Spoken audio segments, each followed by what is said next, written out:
Hey Bearcats, this is Dr. Jim Callum.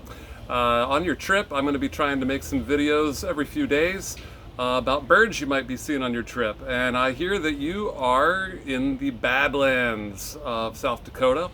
And my family and I went to the Badlands about 7 years ago.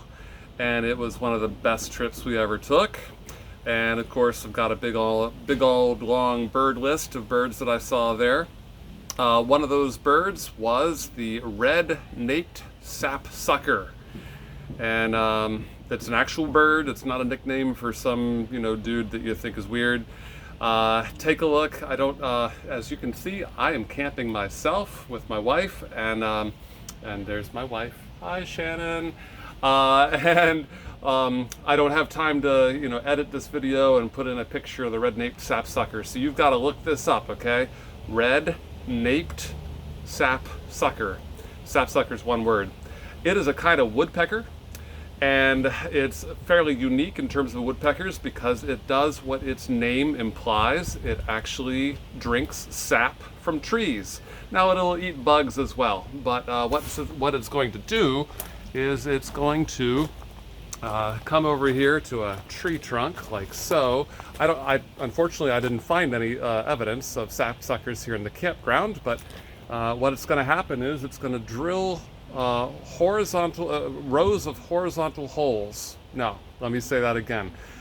Horizontal rows of holes along the tree trunk, and this is something that you can see very easily.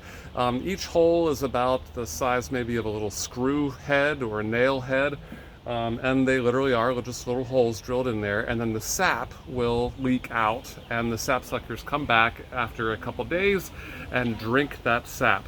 It's also quite valuable to other species of birds and other mammals as well, because the sap is sweet and it provides a lot of fuel for whatever the animals need to do. So you'll find hummingbirds drinking the sap. You will find chickadees and a variety of other birds doing it, and then squirrels love that sap too.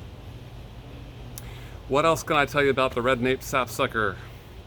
It is, like I said, it's a woodpecker. So there are actually quite a number of species of woodpeckers at Custer State Park, for instance, where I got to visit.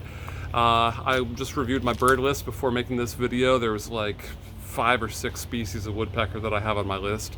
And so if you see a woodpecker, it's not necessarily going to be a red-naped sapsucker, but if you can get it up real close, it's going to have a lot of red on its face, which is different from a lot of the other woodpeckers.